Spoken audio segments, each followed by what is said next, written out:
bata! Ako si Ate Pia, ang inyong kaibigang Art Angel. Nandito tayo ngayon sa Museo Pambata dahil alam niyo bang napakaraming pwedeng matutunan dito? Ang dami kasi nilang mga exhibit at display dito. Pero tayo dito sa Art Angel, hindi lang tayo maglilibot. Gagawin natin yung mga art projects, yung hindi lang pang display ha, yung tipong pwedeng isuot. Naintriga na ba kayo? Samahan niyo na ako dito sa Art Angel dahil talaga namang kakaiba at kapanapanabik ang ating art adventures. Tara na!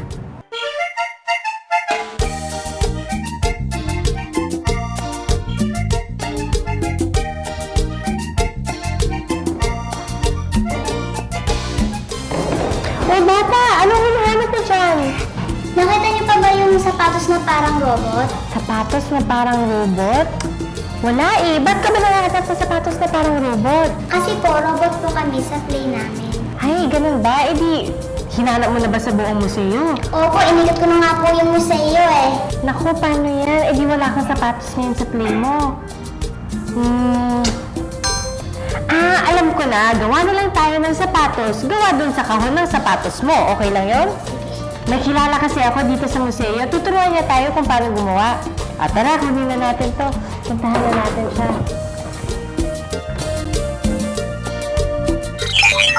Nasaan na kaya siya? Ay, ayan! Kamusta na? Kamusta na?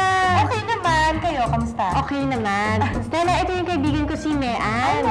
Kasi sabi ko sa kanya, marunong kang gumawa ng sapatos na kahon. Oo naman! Oh, may kahon kayo. Oo nga, pwede mo ba kaming tulungan? Magagamit natin yung mga bitbit ninyong kahon. Pang robot, ha? Oo ba? Madali lang yun gawin. Kayang-kaya mo yun. Sige, tara. Halika, handa ka na? Halika na. So, Stella, ano ba yung mga materyales na kailangan natin para umpisahan yung project natin? Tamang-tama dahil meron na kayong dalawang kahon. Kailangan natin yan. Kailangan din natin ng mga art paper. Iba't ibang Okay. kulay. Mas maganda, mas maraming kulay, di ba? Okay. Tapos, kailangan natin syempre ng sintas ng sapatos. Pwedeng bago, pwedeng luma. Tapos, pwede ding ribbon kung wala tayong mahanap na sintas. Tapos, kailangan natin ng gunting o kaya cutter. Tapos, kailangan natin ng lapis. Kailangan natin ng pinggan o mangkok na pwede nating gayahin para sa ating bilog. Tapos mga pandikit, iba't ibang klase. Kailangan natin ng masking tape, ng paste o kaya glue. Yun lang. Tapos makakagawa na tayo ng sapatos. Ang ating pinakaunang gagawin, kukunin natin ang ating karton. Tapos yun, kukuha tayo ng mangkok na pwede natin lagay sa ibabaw. Pibilugan natin ngayon ito para dito niya ilulusot ang kanyang paa.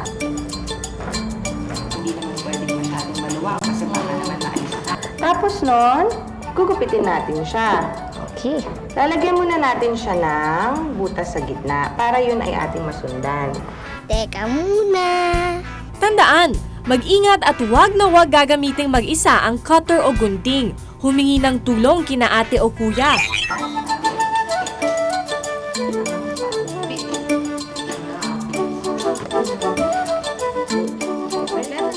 Matapos butasan ang takip ng kahon, lagyan ng masking tape ang paligid ng butas.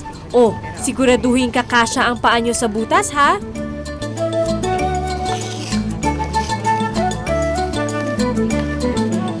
Gagawa tayo ng butas para sa sintas. Okay. Oo. Sige. Pamarkahan natin siya. Isa. Gawa ako ng marka. Dalawa.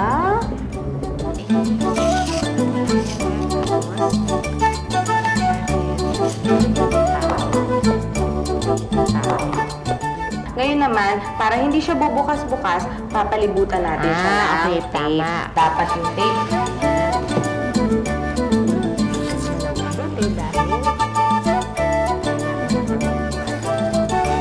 Diba? Kaya-kaya mo.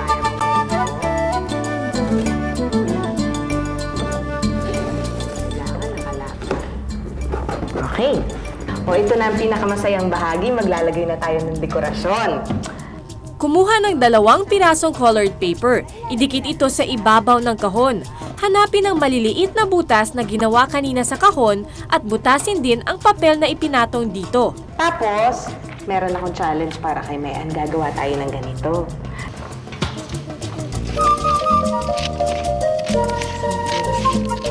Tapos ilalagay natin dito sa ba yung rubber shoes, parang meron siyang pag ganito. Tama. Yun ang Yung ididikit disenyo. Tama, yun ang Okay. ididikit natin sa gilid.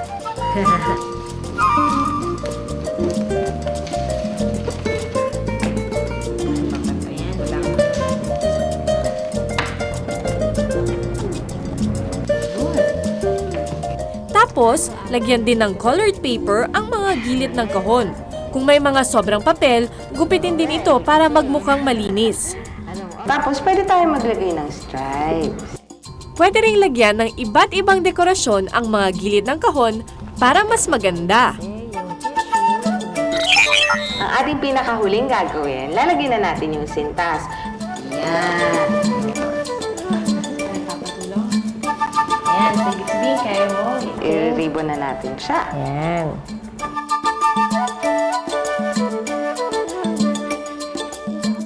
Ayan. Ayun! Tapos, pwede na siyang pang-robot. Pwede na siyang isuot. Gusto mo na Okay. subukan? At dahil robot ang iyong role, kailangan yung lakad mo, parang lakad robot doon. Kailangan nagsislide ka ng konti, di ba? Medyo maingat lang ha, para hindi ka madadapa. Nagustuhan mo ba yung sapatos mo? Opo. Salamat, Ate Stella. Salamat, Ate Pia. Hulugan ng langit.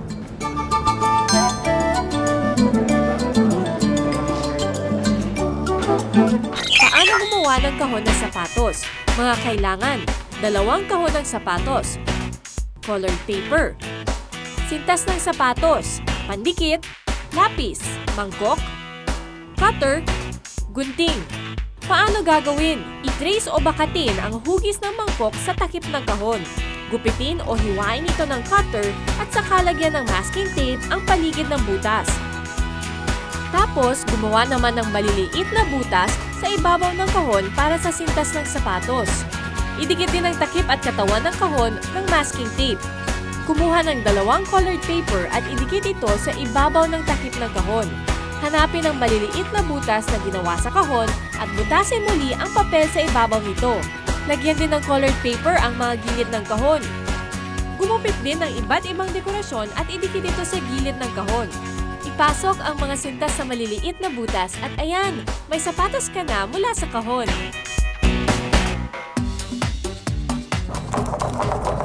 Oo mga bata, narito na yung mga art projects na pinadala niyo sa amin. Panoorin niyo to ha. Palakpakan naman dyan oh.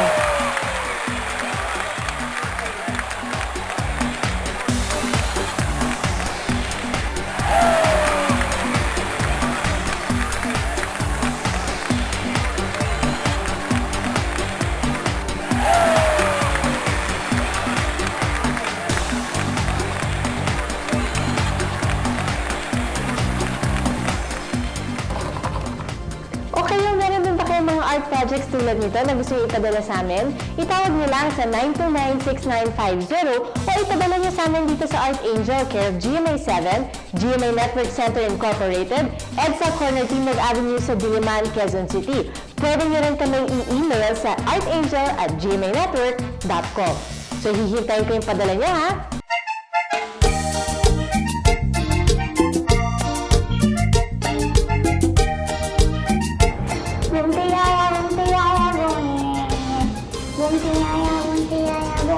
Wow! Ang galing-galing mo namang sumayaw. Thank you po. Anong pangalan mo? Donita po. Donita, ba't ka ba sumasayaw dito sa loob ng museo? Kasi po pinilad po ako sa school para sumayaw. Eh di okay, kasi mukhang hilig mo talaga yung sumayaw eh. Opo. Kaso lang po may problema ako eh. Ano yung problema? Sabi po na nanay, wala po akong pambili ng costume. Ay, naku, paano ba yun? Alam ko na. Matutulungan kita, huwag kang mag-alala. Bibilhan niyo po ako ng costume.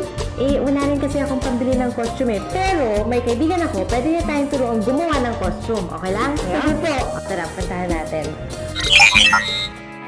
Hi, Mike! Uy, Pia! Kamusta na? Buti naman. Mike, ito yung kaibigan ko si Donita. Hello, Donita. Si Ate Mike. Mike, kasi meron lang kaming problema. Si Donita kasi, nasali siya sa dance presentation nila. Kaya lang, wala siyang costume. Anong klaseng costume ba ang kailangan mong gawin? Kasi napili siyang sumayaw bilang flower number 5. So, pwede ba yung costume na medyo bulaklaking yung dating? Ay oo, kayang-kaya natin gawin yan. Simple lang ang mga kailangan natin para sa flower costume. lapis o ballpen, gunting, plato at platito, cardboard, mga lumang gift wrapper, mga lumang magazine, crepe paper, mga lumang botones, glue, garter o tali, ribbon, masking tape. Simple-simple lang yung materyales na Simple kailangan lang. natin. So, pag kumpleto na yung materyales natin, ano yung unang kailangan gawin? Ang una nating gagawin ay ititrace natin ang plato sa ibabaw ng cardboard para gagawa tayo ng maskara. Una, i-trace o bakatin ang hugis ng plato sa cardboard gamit ang lapis o ballpen. Tapos, sa gitna ng bilog, i-trace naman ang hugis ng platito para makagawa ng mas maliit na bilog.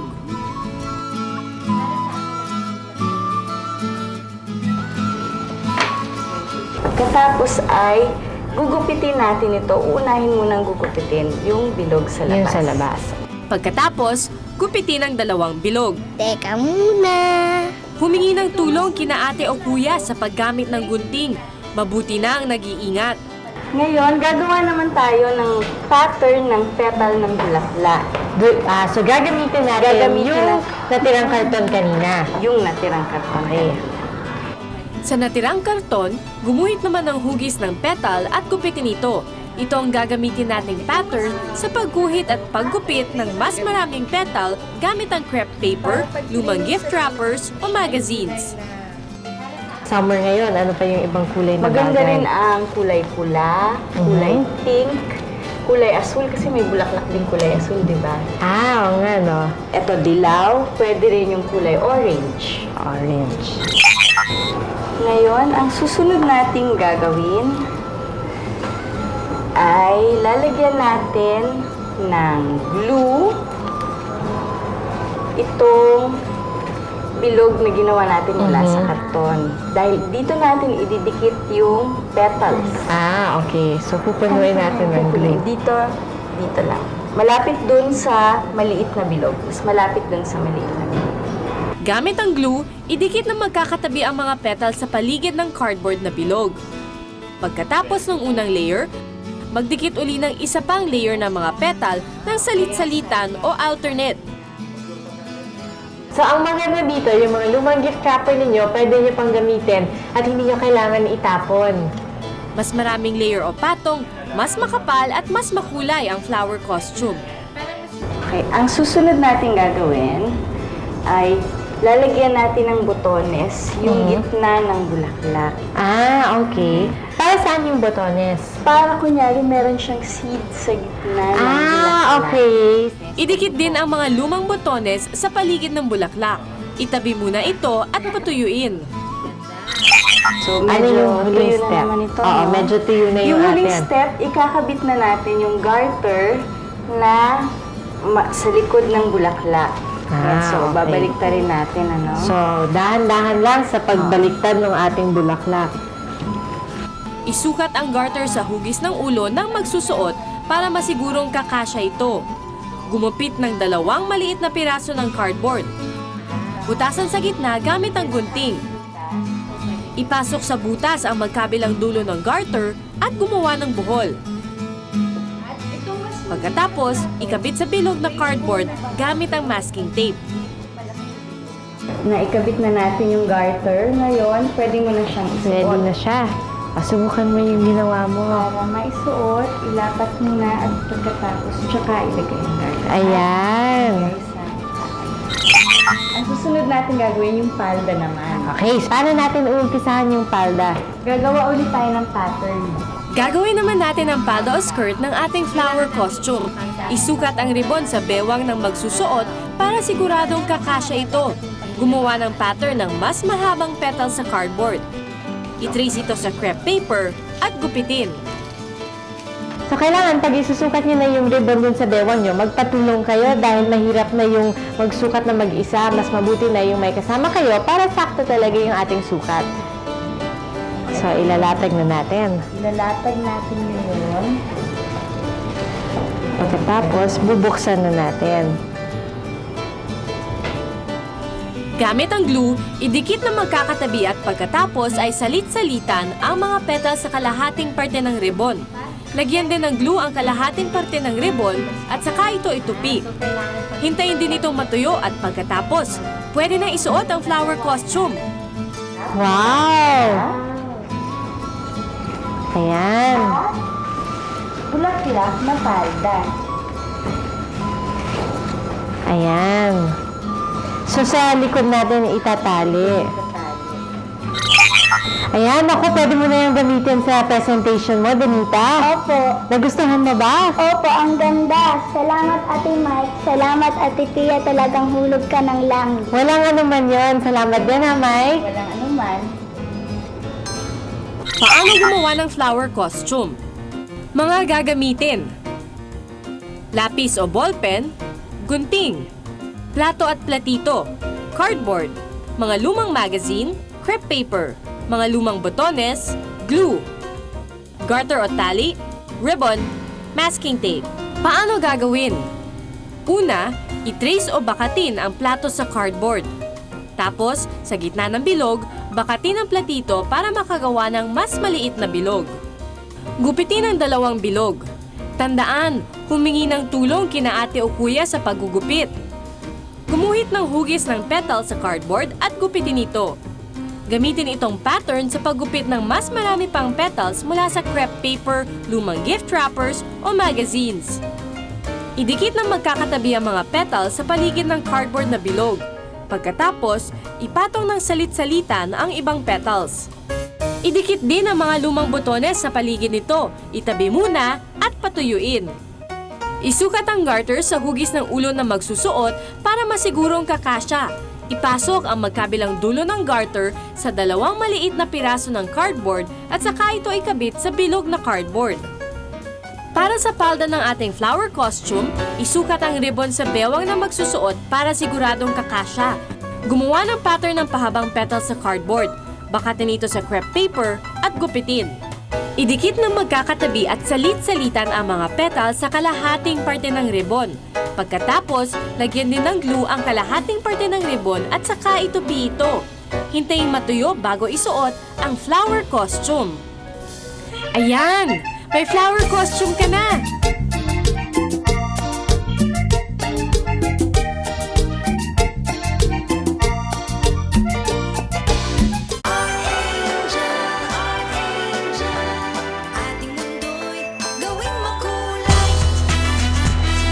O mga bata, meron din ba kayong artwork na gusto ninyong ipagmalaki?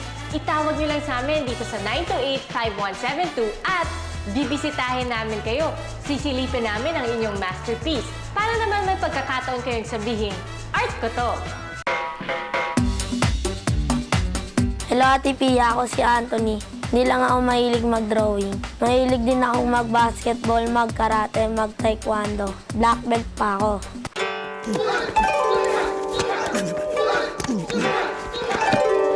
Ang mga favorite na dinadrawing ko ay sina Marvin the Marshal, Roadrunner, Bugs Bunny, si Sam, si Sylvester, si Buttercup, si Tasmania, si Dennis ng Ghost Fighter. Ang gagamitin ko sa pagdrawing ng Marvin the Martian ay lapis, papel, eraser sa Crayola. Ang unang i-drawing ko kay Marvin the Martian ang helmet.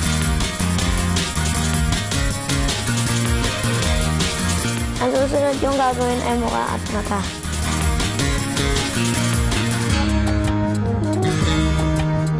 Pagtaas ng mukha, gagawin ko ngayon ng katawan.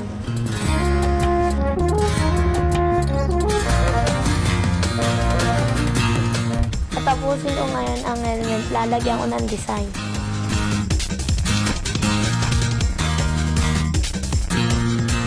Ang susunod yung gagawin ay yung kulay.